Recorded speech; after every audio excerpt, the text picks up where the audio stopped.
Hi everyone, today I'm here with Zelly and it's because I wanted to give people, or especially the girls, who are maybe interested in high ticket sales, they've seen a bit about it, they're interested but they're a little bit hesitant, a better insight into what it actually is, coming firsthand from somebody who's in the space herself, who I taught. Do you want to say anything, Zelly? Yeah, hi guys, I'm Zelly. I met Angie in September, October last year. Yeah. We were flatmates in uni and that's how we met, and I remember her telling me she's gonna drop out to do this and I was like, okay girl, if you're sure about it.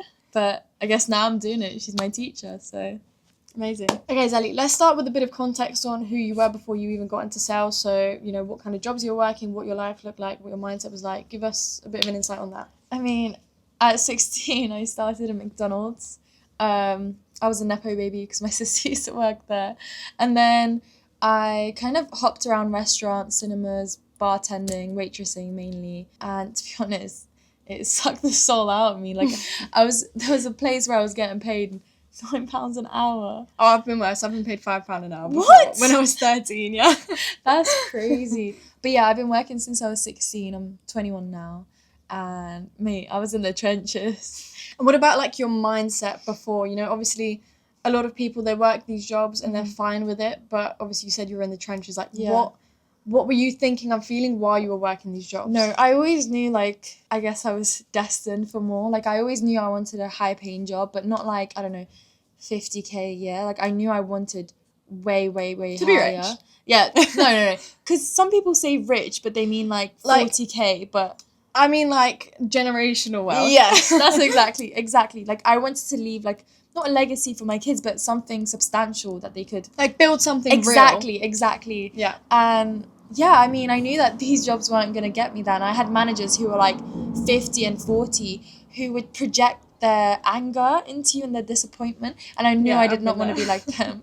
And also with uni, like, as much as I'm in it, I don't really see a future career with using my degree. I never have. I only went for my parents. But yeah, I always knew I wanted more. I wanted something remote, something that would give me that freedom, where I can work anywhere, make more than an average salary. Yeah. And yeah, set me up for a good life, good, happy life. Why do you think then that you continued doing those jobs even though you knew you wanted more?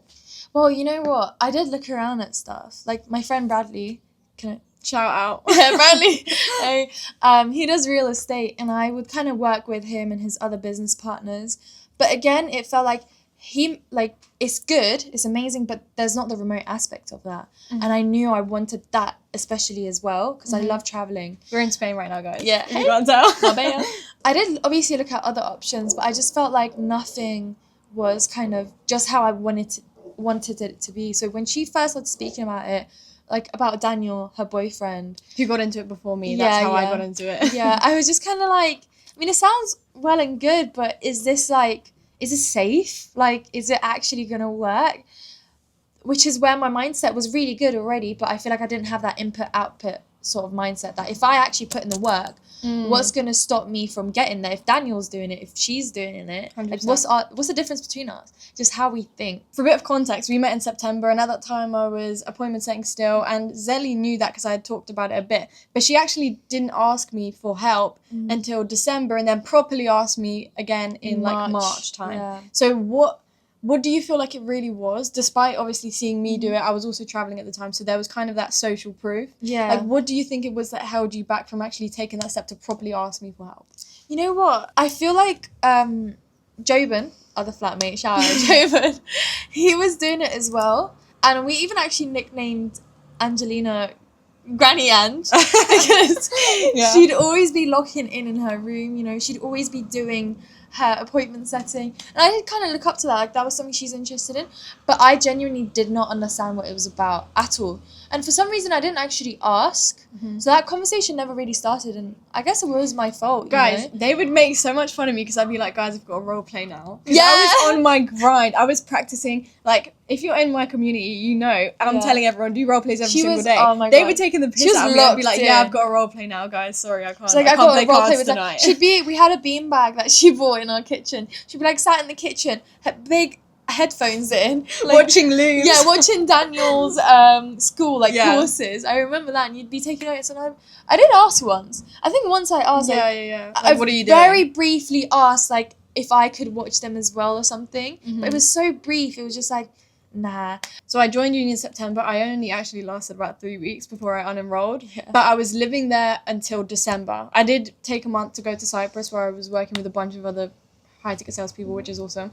But I actually moved out in December, which is when I came back, and I think is when you asked me. Yeah, she was moving you out. like were that day. interested. Yeah, I told her because it was us 1-on-1, and we always have our other girlfriends around, or like our guy friends, like our flatmates. Yeah. And I was always kind of shy to ask in front of her because I had a really bad mentality that she would say like, are you sure you want to get into it? But when I mentioned Why though? it, I'm really I don't know. curious. See, I've always kind of had that. I still kind of have that to an extent, like that fear of almost rejection. Uh-huh. But Okay.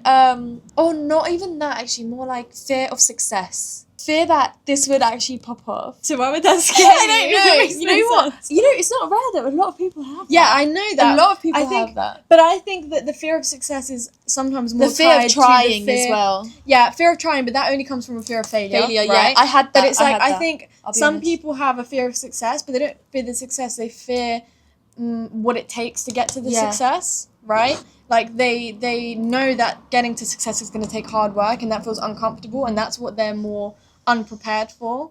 But yeah, so we had that conversation in Yeah. December when I was moving out, and it was just And me and she straight away said, of course, like, I'll teach you, you know, like. because she told me, she was like, I was nervous to ask, and I was Yeah. like, why would you be nervous? Like, we're really good friends as well, but for some reason about that, although I knew she was very passionate about it, I just couldn't bring myself to ask her about it. But once I did, she was like, yes, like, let's do let's this. go, you know? bro. Of course. But then I never called her. I never called you about it. Yeah, I Until know. one day some drama had happened, you know, I called her to gossip about it.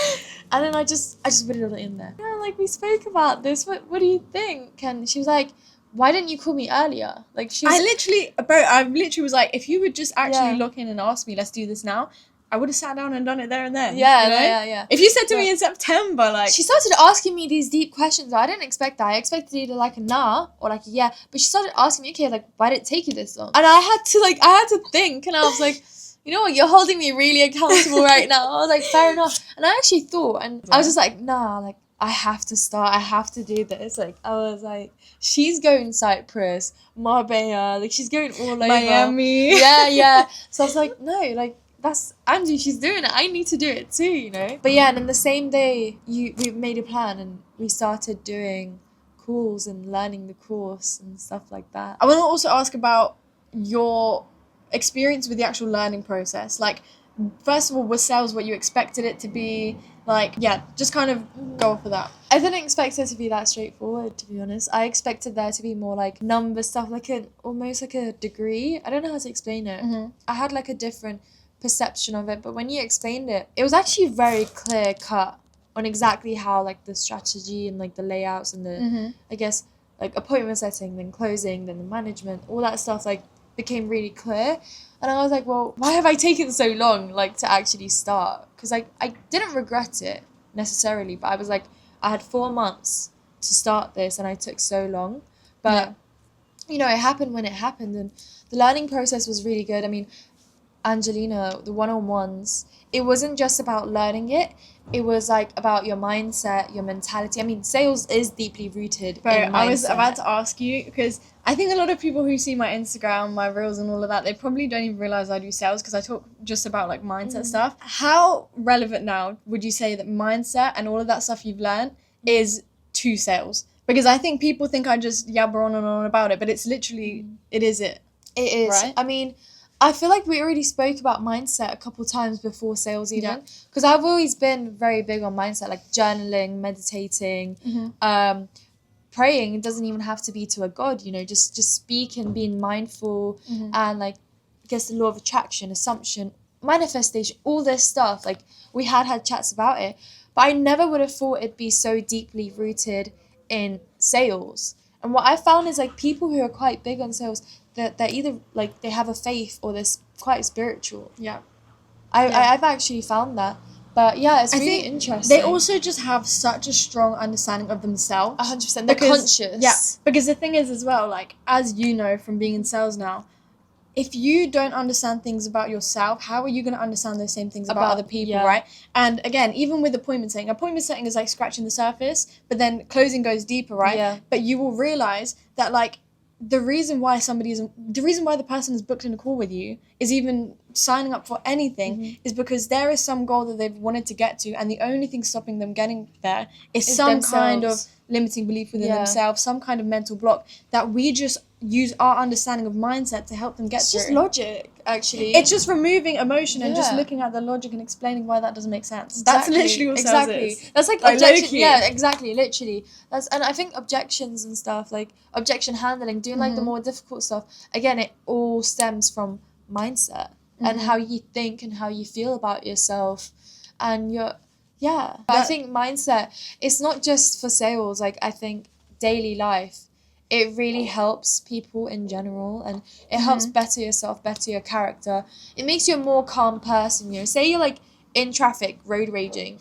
I feel like you'd be more conscious. Observe. Yeah, like Observe that rage. yeah. And why are she'd you be angry? Like, why am I angry? Like, what if something's wrong with that person? Like, be more empathetic as well. I was going to ask you this, like, would you say from the mindset work that we've done together that you've seen a significant difference in your own thinking and all of that? Yeah, 100%. I feel like I've always had that mindset stuff, but when I fall a bit lower or like have a bit of a mental block, I just kind of wait for it to go away, or I wouldn't really do anything about it. I Ignore it and think it's normal and it should be there. Yeah. Not even that it's normal. Even though I knew it wasn't normal, I Right. still wouldn't go out my way to meditate or to journal or like speak to my friends and like get their advice and stuff. But now that I know how 2.0 version of yourself, right? Like the 2.0 version of myself wouldn't be in this low vibrational frequency, you know? It'd be here. So I'm like, okay, how do I get there? And I implement whatever it is to get there. And I think it's changed me, not only like my character, but like say how I dress, how I present myself, how I speak, my vocabulary, like kind of everything. It does, 100%. And I think when you get super clear on what that, like, this is what I talk about all the time. Without clarity, you can't do anything because it's, again, I always use this analogy, but it's like a GPS. To go from A to B, you need to know exactly where you're going and exactly where you're starting, right? Imagine trying to order an Uber and you don't even know where you're going. Yeah, exactly. Right? It's the exact same thing with any goal that you're trying to achieve, anything like that. And I think that's what a lot of people do wrong, right? Because they don't have the clarity on who they're trying to become. They don't know how that person acts, and therefore they don't know how that person thinks. 100%. But when you know how they can think, right, even though you might not 100% hold their beliefs yet, right, because you can't really click and do that, but you can know how that person would act from those beliefs, you do have. right? And so, for example, I know my 2.0, she doesn't care about uncomfortable things, right? She might be nervous. I mean, she probably won't be as nervous as I would be, but she might be a little bit nervous, but she's going to do it anyways, right? Whether that's an investment, whether that's just doing something new. Like, for me, a misconception that a lot of people have is that you have to post on social media to do high ticket sales. You don't. No. But I chose to start posting on social media, and it is something that I never thought I would have done, right? But I knew my 2.0, she doesn't care what other people think. Like, it doesn't affect her one bit. And so actually posting on social media for me, even if it's just fun stuff, has made a huge change to me stepping closer to my 2.0, just because that is an act coming from the belief of not caring about other people's judgment. 100%. You know? I used to be like that too. I'd do a post every like 9 months and I'd call all my friends like, guys, please comment. Like, I'm so nervous, like genuinely. But now it's just like, okay, I like these photos. Let me just post it, because why not? It's my page. What I think matters more than what anyone else thinks. Exactly. You know? Not in a selfish way though. Like, as long as your thoughts and actions don't hurt or disrespect other people, what's the point of caring about it? Do you get what I mean? 100%. Like, and the thing that I find a lot of people that I speak to who maybe have been interested in sales and stuff like that, but they haven't actually taken that step to get into will it actually work? No, I wasn't even going to say that actually. It's actually they're scared of what other people will think. Right? If, like, to be honest, when I first got into sales, right, obviously I dropped out of uni and that was more what I was scared of people thinking. But like, I had a really good degree apprenticeship, and I was scared to tell people that I'd rejected that to go into high ticket sales, because we know what people say about unconventional things. Oh, you're stupid, you know, you're silly, you need a backup plan, all of that. So I was kind of nervous to tell people. Now I can get it, you know. But yeah, I do think for a lot of people that is something holding them back as well. 100%. Right? I was going to say, like, will it work?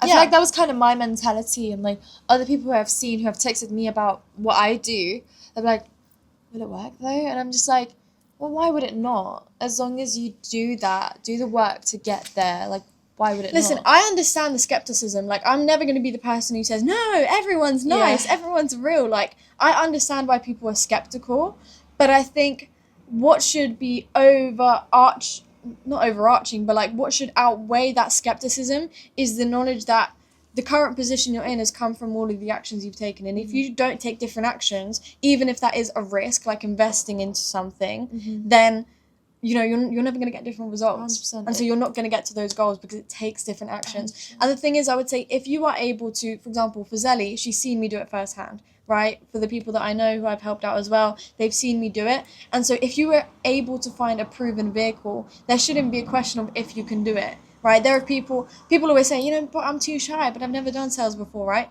But it's like, if you are willing to do the work, we all know there's someone who's done it who's been shy. Exactly. There's someone who's done it who started with no experience. We all did, right? Exactly. But it's just a case of actually taking that uncomfortable step, which is going to make you way more comfortable in the long run.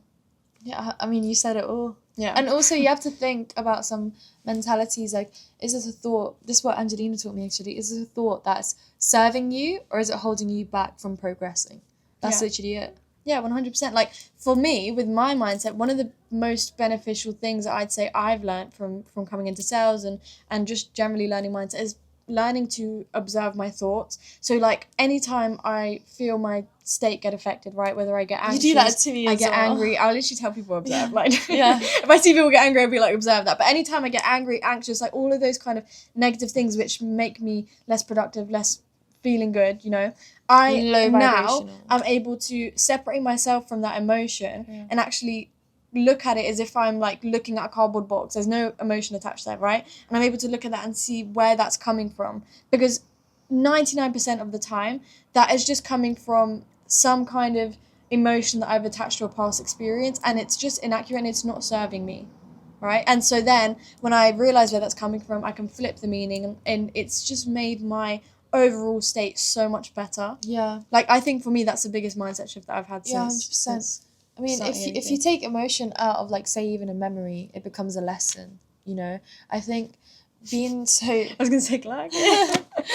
I mean, being so reactive is just going to pull you down. Like, again, the road rage thing. Like, if you road rage and you're mad, that's just going to make you mad, right? It's not gonna affect the other guy. He's not really going to care. He's going to go about his day. You're going to be the one upset, and that's just going to pull you down. So why would you hold on to that? I think people forget that you can pick what feelings to feel.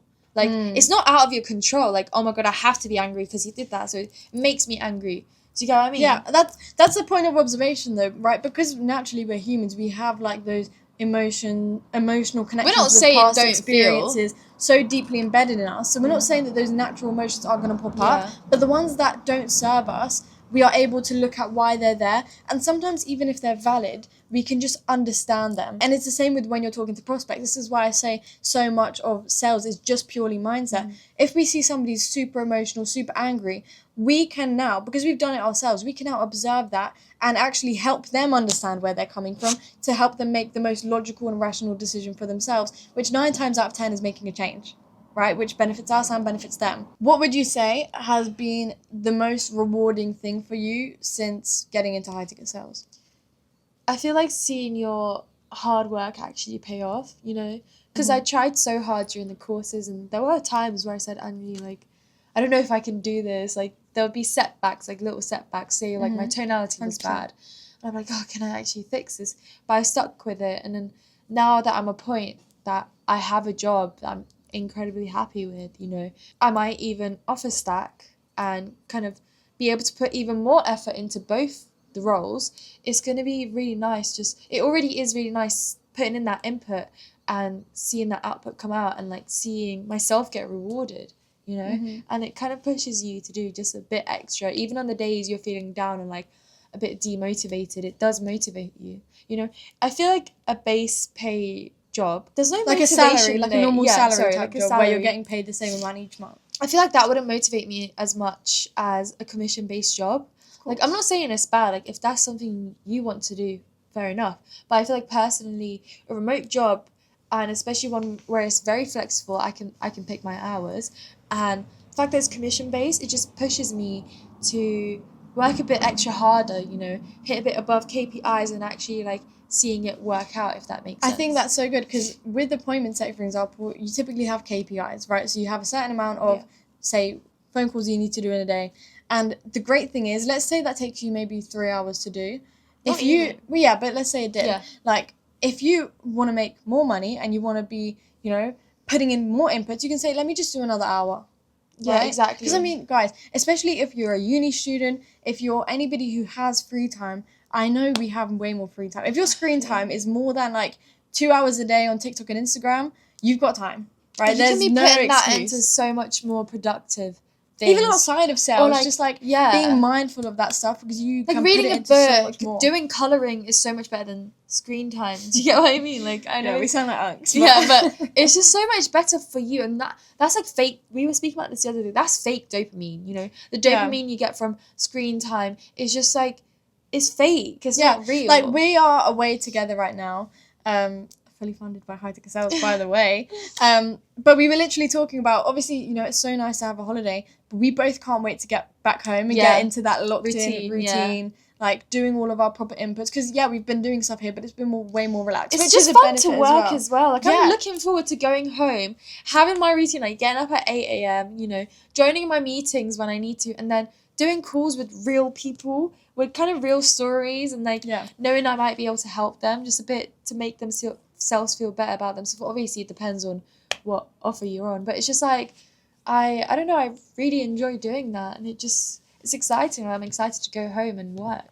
And it's not like, even at home, like, I can work at a cafe if I want, I can work at, I don't know, just anywhere. And that freedom, as little it might be, just in one city, is big. And to know that I don't need to ask for annual leave, for example. Like, my cousin, I sent him a photo and he was like, oh, God's sake, like, I can't get an annual leave. I've used up my 4 days. And I was speaking to him and I said, well, you won't need annual leave if you do the job I do. He was like, There's always, yeah. but... It's just like, it doesn't make sense. It doesn't make sense to me. Yeah, Like, I get that. So what would you say then to somebody, you know, a girl, similar position as the ones that we were in, you know, yourself as well. And by the way, she's still at full-time at uni, right? So she's doing this while being full-time at uni. What would you say to somebody in a similar position who is the same as you? They know that they want more for themselves. They know that there's more out there. They just maybe are hesitant of taking that step. I mean, hesitancy is just gonna not even waste your time. It's not serving you. And I feel like, as much as you guys want to think about, like, the pros and cons, I feel like people mainly focus on the cons. Wait, I'm just You get right now. no, you're right though. You get what you look for. Yeah, you get what you Right? look for. Exactly. And I feel like I was so focused on the cons, like, will I get rejected by her? Oh, I might not be able to do this. Oh, is this real? Oh, but like, she's making that much, maybe I won't. Oh, maybe I won't be able to land the job. And it's just like, You get what you look for. exactly. And I feel Genuinely. like, then I started looking at, wait, no, Angelina does this, I can make this much. Angelina got a job in X amount of time, I can do it. Just all that stuff, like, you need to look at it glass half full instead of empty. And a lot of people, like, they don't realise, but when it comes to new things that it's like unknown territory, they're like, glass half empty. I think it's also just like, the thing is, I understand why people do that, right? 100%. Because it's I so did it. ingrained in us, right? Like, even when you hear your parents say when you're younger, money doesn't grow on trees. Yeah. That is like a glass half empty type of analogy, right? Because that instills the idea, oh, money's hard to come by. And then guess what? You see your parents working 9 to 5s, overworking, they're stressed, normal. and then they're still complaining about bills. So now we know money doesn't grow on trees, and people can work 8 hours a day and still not have enough money. Yeah. So it makes sense why people are attaching certain negative meanings to things, but it's like, look at all the people who are in that position using those types of words, right? They're not in the position you want to be in, and you need to start speaking to and looking at the actions of the ones who are, and 100%. start picking up their mindset, right? Because again, when you get clarity on your 2.0, you know they don't think money doesn't grow on trees. Money grows on trees. Yeah. Literally. It actually does, yeah. Like, once you start looking at things that way, that is when you're going to start making progress. Yeah. And I feel like, again, if you look up to someone, follow their steps. Like, say, like, for girls, especially, like, if you look up to another girl's looks, right, you'll follow her makeup routine. You'll follow how she does her hair, how, like, her skincare routine, everything, right? Yeah. Well, why not do it with people like Angie, where, like, I looked up to her and I was like, okay, like... Or people like Zelly. Yeah, thanks. Like, she's 2 years younger than me and I was still looking up to her. I was like, you know what, like, she's making money and she's traveling and she's doing everything I want to do. Okay, what should I do about it? Should I just sit back and, you know, just Look for every Exactly. reason why it's not going to work. Or Which I take that did do. step. Which I did do. And then I was like, I took that step and I asked her, you know, it changed my life and I know it's going to carry on changing my life. And yeah, I mean, Yeah. hopefully next summer, Hopefully. No. Or definitely. definitely next summer, Marbella 6 weeks. Amazing. Yeah. Yeah. I'm down. Yeah, I mean, I really appreciate you doing this, Sally. I Nice. hope that this really helps some of you girls as well who have maybe seen my reels, seen all of this, and you've kind of been on the, on the fence, but you haven't been sure. And again, if you have any questions as well, I'm going to put my Instagram and Zelly's Instagram in the bio. Yeah, I hope you guys have a good rest of your day and take a risk. It's not even a risk. You know what? It's Let me not a even risk. say that. There's no such thing as Take- a risk. A step into the uncomfortable, discomfort, and just do something new. Try something. Think about who you're trying to become, and think about how she would think, and then what she would do, and just do it.